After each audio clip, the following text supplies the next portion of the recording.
friends, Samantha here. Welcome back to my channel, or welcome to my channel if you guys are new here.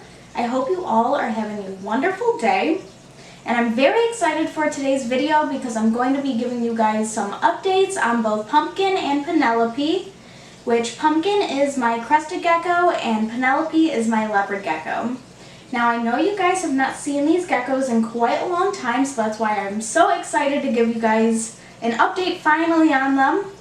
And I've just been kind of waiting for their enclosures to kind of grow in a little bit and kind of work out some of the kinks that I ran into during this process. So I'm going to be sharing you guys, okay, first I should mention that both of these geckos, just in case you are new here and have not seen my previous videos where I actually set up their enclosures, both of these geckos are living in live vivariums, which basically means that there are live plants in with them, as well as a cleanup crew, which I will explain a little bit more later on if you guys are not familiar with that. But I am going to be giving you guys updates on the geckos themselves as well as their enclosures. But like I said, if you guys have not seen my previous videos where I actually set up the enclosures, I will be linking those videos down in the description, so definitely go and check them out if you guys are interested to see how I set up their enclosures. Alright, well, there's not really too much to say during this intro, so let's get right to the updates.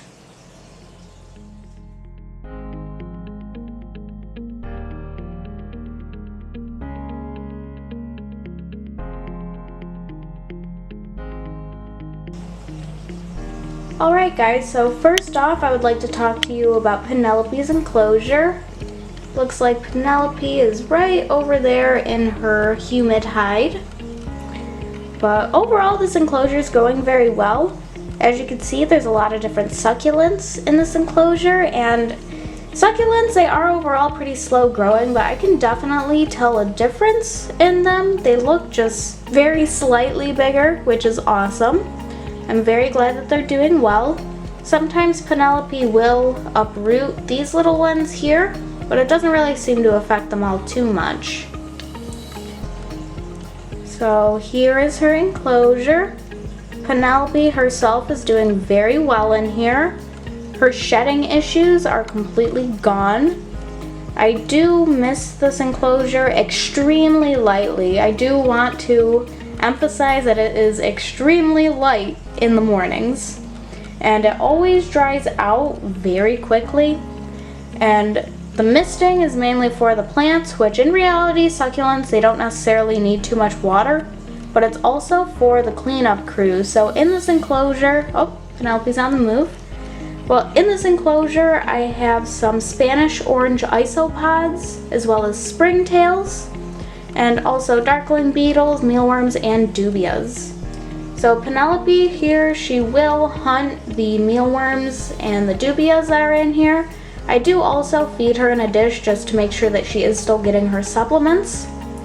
But if I lift this water dish here, let me see if I can do it without disturbing anything. So I did end up going to go grab my tripod. I figured it would be much easier lifting this water dish without a camera in one of my hands. And plus I wanted to give you guys a better look, because as soon as I lift this water dish you will see a lot of these Spanish orange isopods. So this is mainly where they like to hang out. As you can see, there are a lot of them in there. There's even more of them buried underneath the substrate. And there's a lot of them actually on the bottom of the water dish, which I would show you guys if there wasn't a lot of water in there. So Penelope doesn't really seem to bother these isopods so much, and as I'm saying that, she looks like she's trying to hunt them. So in a moment I will feed her for you guys so that you guys can see her hunting. And okay, so it looks like they all kind of ran off. They love being underneath this water dish, and they are a fantastic cleanup crew. And I'm just very happy with how well they've actually been breeding underneath there, because I see a lot of babies in this enclosure. And even if you lift up some of the leaf litter, there are a lot of babies. So like I was saying before actually showing you guys the isopods, I do mist this vivarium very lightly in the mornings, and like I said, that is mainly for the cleanup crew. So as you guys saw, the isopods really love living underneath her water dish, and that's mainly because I do overflow her water dish whenever I fill it up, just so that the isopods do have a nice wet place to live, as well as the springtails.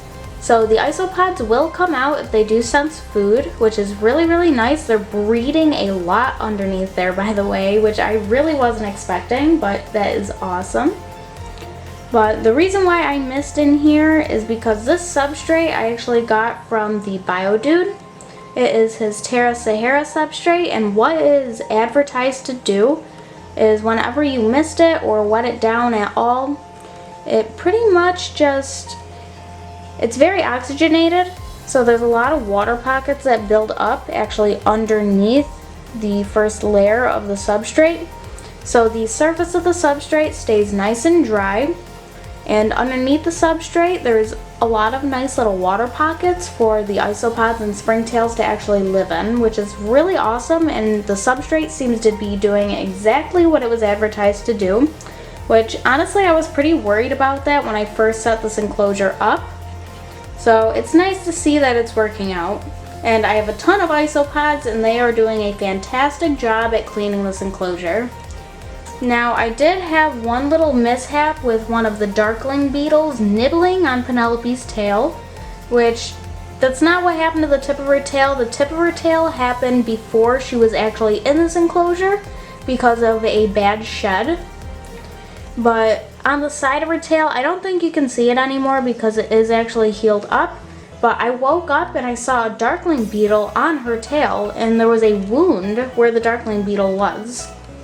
So I got really concerned, and I actually got told to put some better foods in here for the darkling beetles because they can be a little bit picky.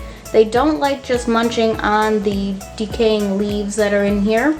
So there isn't any in here right now, but I have been putting some actual greens in this enclosure with them, and since then I've had no problems. And I did take some of the darkling beetles out just because I do think that there were quite a few of them in here. So since then we've had absolutely no problems with this enclosure. I'm actually very happy with how it's doing right now. I really want to get a lot more plants for it, and when I do I will videotape planting everything. But my favorite succulents in here right now are of course the zebra succulent right here, and also the succulent in the back. I'm not sure the name of that one. I will give you guys a closer look at that, and if anybody knows what the name of it is, definitely let me know. But I'm very happy with this enclosure, and I also really want to get a background for it just so you can't see the cords and everything behind the actual enclosure. I feel like getting a nice black background would be very nice for this enclosure. So yeah, well, that's Penelope's enclosure, and now we can actually talk about Penelope. Penelope has just been doing amazing in this new enclosure. Her shedding problems have completely disappeared. She has shed a couple of times in this enclosure, and each time she always gets the shed all the way off of her tail as well as her toes, which I'm really impressed about. I do believe it was the little tiny extra bump in humidity, as well as this new humid hide, because in her old enclosure she never really used to use her humid hide, but in here I don't know what the reason would be, but she does seem to actually use it in this enclosure, which I'm very happy about. And also the very light mistings in the morning I do believe help, especially while she's in shed. But seeing her shedding problems in her old enclosure is really what made me do this live vivarium for her so soon. I was always thinking about trying a live vivarium with her, but seeing mainly how her tail was affected because of a bad shed really made me do it sooner. So as you can see while we're speaking about her tail, the tip of her tail has completely grown back.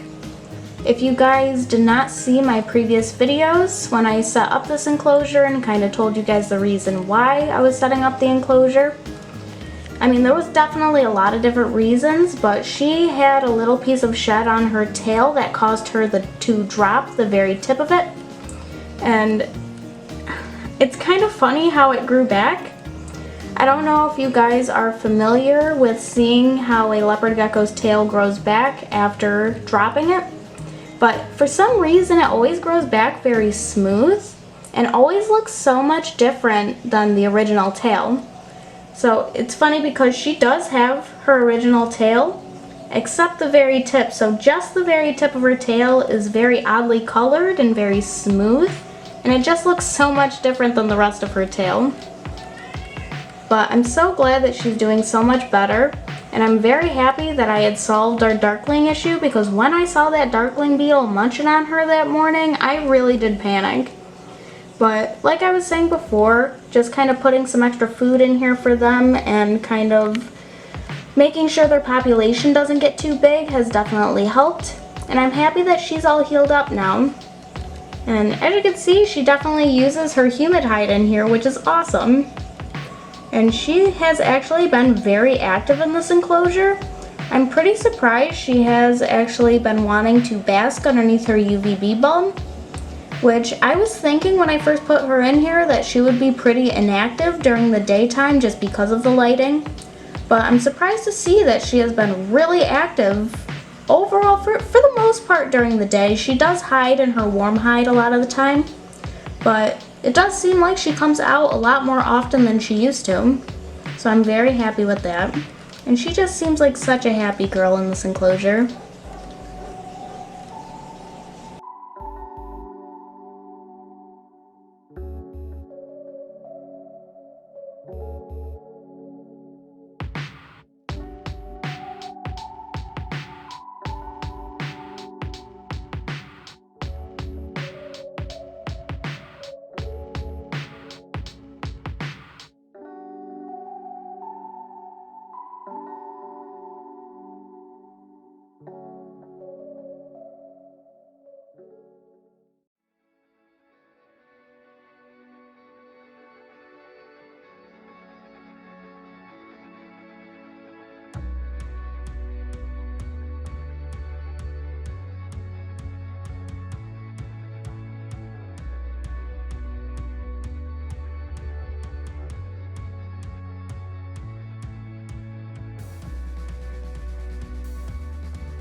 Okay, so before I go off and show you guys Pumpkin's enclosure, I wanted to give you guys a closer look at my favorite succulent inside of Penelope's enclosure.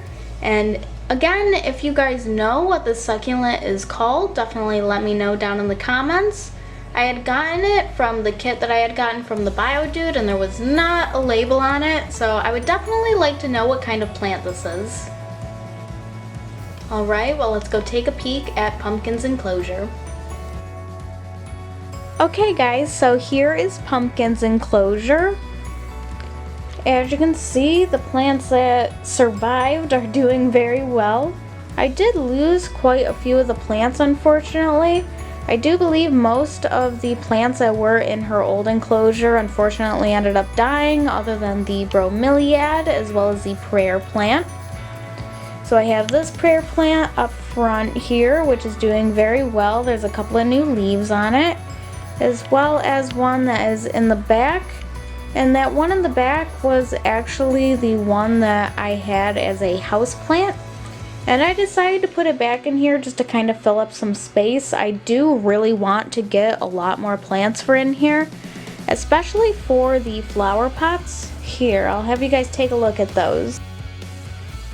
So as you guys can see, the flower pot in the back here, as well as the one on the bottom behind the prayer plant, you can't really see it. I kind of tried hiding it a little bit, but there's nothing in those. Unfortunately, the aluminum vine ended up dying, which I'm not sure exactly what happened with that one. I just don't believe it acclimated very well going from a pot into a vivarium. The lemon lime pothos is doing absolutely amazing. It has grown quite a bit. I actually added some down here. And I'm actually very upset that my Swiss cheese plant ended up dying because I loved that plant, but it had just started doing well in Pumpkin's old vivarium. So I'm really not surprised that that one ended up dying. But there are a couple of things that I definitely would have changed about this enclosure build. Mainly my orientation of a lot of the flower pots, especially the ones that are in the back of the enclosure. They are kind of sideways, so as you can see, I could not fully fill it up with the substrate, which is unfortunate, but I am going to be getting, like I said, a lot more plants for in here. So I'm going to get one that will hopefully eventually cover that so you won't be able to see that quite as much. And this plant over here is doing pretty awesome. The one in the right flower pot. It's doing awesome, and it has actually grown a couple of new leaves, which is very cool. And I'm really happy that that plant survived because I love that plant. And Pumpkin's bromeliad is doing amazing. It has grown quite a bit. But I'm very sad that she doesn't sleep in there anymore because here, I'll show you guys where she normally sleeps. So here is where Pumpkin normally spends her day. She loves sleeping up where the background doesn't quite meet the top of the enclosure. So another thing that I would have definitely changed about this enclosure is that gap. So she does sleep in there, so she has all of these wonderful hides in her enclosure, and she does not really use a single one of them, at least for sleeping. She does go into her hides a lot at night, but that's mainly when she's just kind of climbing around her enclosure. She doesn't really use them as hides. So she spends a lot of her time up there, which as long as she's happy, I'm happy, but I would have definitely liked it a bit better if she actually used the wonderful hides that I made for her. So that's another thing that I would have changed. But overall, it's doing very well as of right now. But like I said, I would definitely love to get a lot more plant coverage into this enclosure, mainly on the background and the bottom right corner of the enclosure. I do know I have that prayer plant there, but I've been thinking a lot about putting a snake plant back there just because they're very hardy and she can climb all over it, because Pumpkin was having quite an issue with bowling her plants over because she would jump down into the bottom of her enclosure and completely crush her plants. So I would wake up and they would all be tipped over, so I'd have to replant them, which I'm pretty surprised she hasn't been doing that lately. And they've actually gotten to root themselves, which is very helpful. So they've actually been growing. So I'm very happy about that. But overall, I'm happy with this enclosure, but I think I'll be more happy with it once there are more plants. But I do love how I have her vines set up in here, especially since I have them going all throughout all of her hides. Which again, she doesn't really use them as hides, but she does like climbing in them. But there's not really too much to say about Pumpkin other than the fact that she's doing amazing. She's definitely growing a lot. I will try to get you guys a better shot of her, but right now she is sleeping, so I will kind of have to wait until later in the day. Alright, well, that's really all. Oh yeah, I forgot to mention her cleanup crew. Her cleanup crew is doing awesome in here. They're a little bit hard to find in this enclosure just because they're kind of everywhere. But if I start lifting the leaf litter, I'll definitely find a lot of springtails and isopods. She also has the Spanish orange isopods in here, as well as some yellow spot isopods.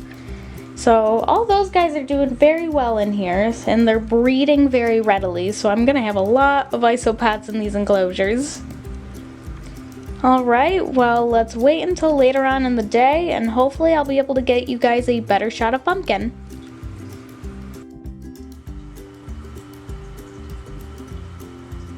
Alright guys, so here is Pumpkin. She's doing absolutely amazing inside of this enclosure. She has always done really well for me, and she has grown a lot since I first got her. So So there's not really too much to say about her other than the fact that she is doing great. And she is just beautiful. Let me see if she will actually climb onto my hand at all so I can give you guys a bit of a closer look.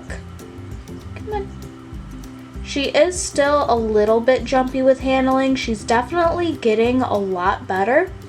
She was extremely jumpy when she was a baby.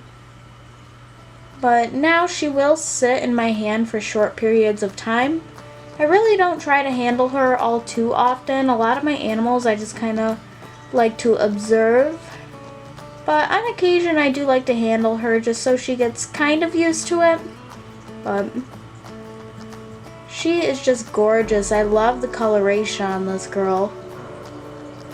I have a real big soft spot for patternless geckos. So when I found her as a red patternless, I fell in love with her. She is just gorgeous.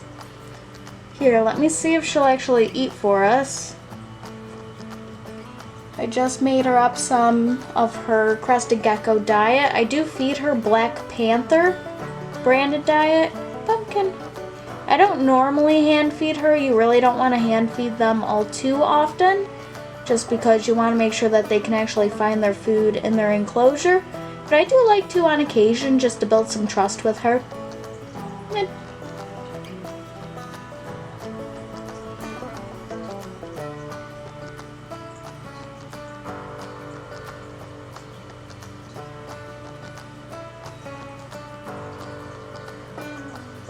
Here she goes.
Alright guys, that is everything for today's video.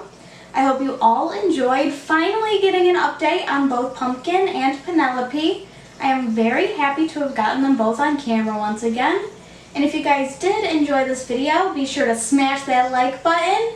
And they are doing amazing as of right now. Of course their enclosures aren't quite where I would like them to be at this point. Like I said in the video, I do want to get a ton more plants for both of them. And once I do, of course, I will videotape me planting everything and we will see how that goes. And hopefully I will be able to get more Pumpkin's plants to survive.